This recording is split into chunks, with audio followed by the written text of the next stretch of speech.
I was born and raised in San Francisco, California. I feel lucky to have grown up in such a diverse and accepting community. For my project, I've decided to explore the religious diversity of San Francisco. I concentrated on how different religious institutions provide for the community, and how the diversity of the city impacted institutions' choices on how to serve the community. I was raised in a non-religious household, but despite this, I still grew up understanding and learning about a lot of different religions. I went to a Catholic high school, and my ex-boyfriend was Jewish, and I spent a lot of time with his family. I started in the Mission District, which has a strong Latino community. I went to St. Peter's Catholic Church, and although I could not go inside because there was a quinceañera happening, I thought that this event was a good representation of how this church serves the community.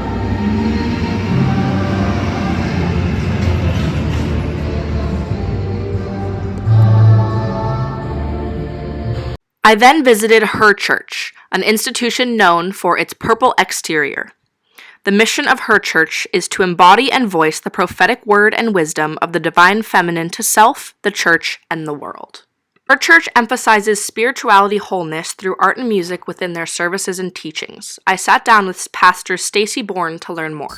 I think certain religious institutions and community gatherings have something to offer beyond themselves. So, since we are still connected to Christian tradition, but mostly not Christians here, what we have to offer is not available in very many settings, even San Francisco, because the concentration on the divine feminine all the time is what we're about. You can see the essence of who we are. In fact, years ago, when we started to move in this direction, we said we're not going to create an alternative worship style or programming. It's going to be the center of who we are. So we serve not only women, but a lot of women who have been hurt by patriarchal traditions and religion in particular, who are needing to find a place to heal and rediscover their own empowerment and their own divine essence. And I think that we already reflect, just by virtue of what we're doing, the diversity of San Francisco. The need for visual ways of expressing ourselves, flamboyantly. Some of our folks like to come on a particular Sunday when we say the liturgical color is red, all dressed in red or purple.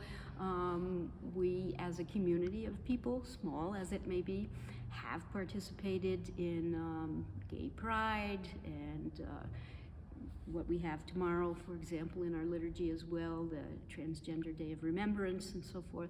So that came about not because we felt we needed to attend to persons' needs, but that the divine feminine was already a part of their needs.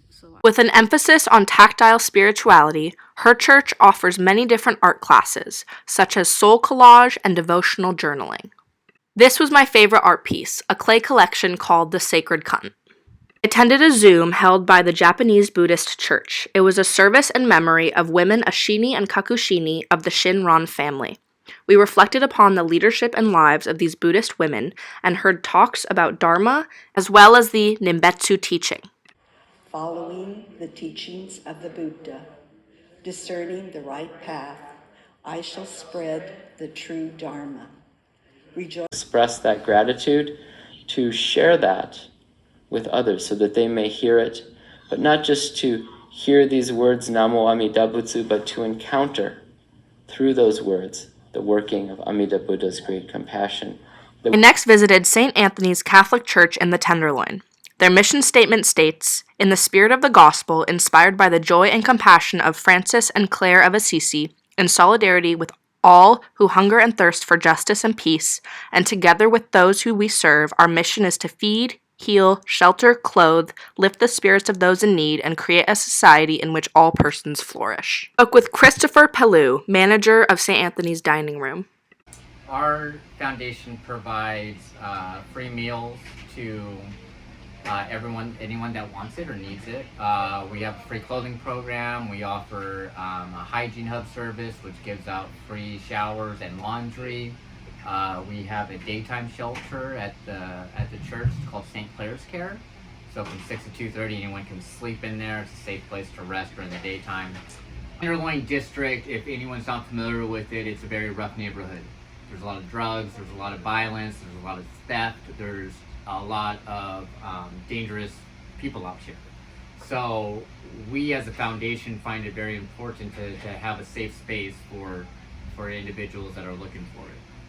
The daytime shelter is a great place for people to sleep during the daytime. The addiction thing is a very nasty disease, and you know, even though these people want to stop, or some of our guests want to stop, the addiction thing is so bad that it's out of their control.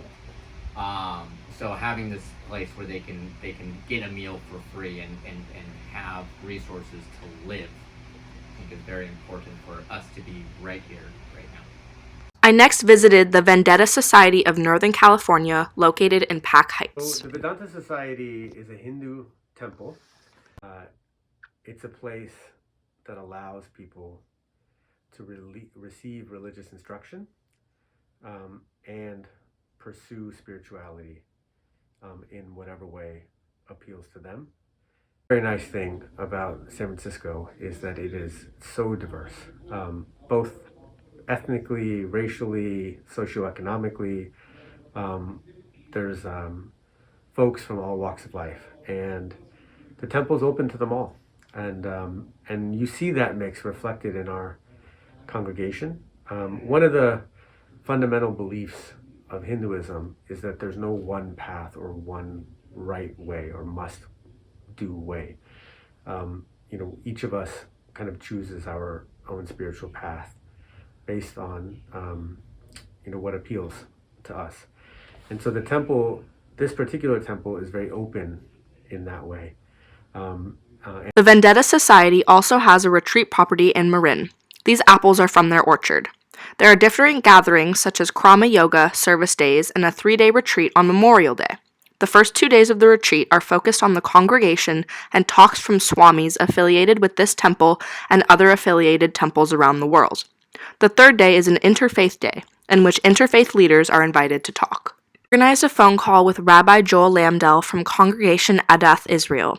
Their mission is to bring tradition to life, recognizing Judah is God-given and meant to enrich our lives. He described the modern Orthodox approach, retaining the core of Judaism but recognizing things change and rethinking how to address issues. He explained how living in San Francisco has challenged their community to address certain issues. The religious diversity of San Francisco provides opportunity for everyone to be involved in a religious community that they can connect with.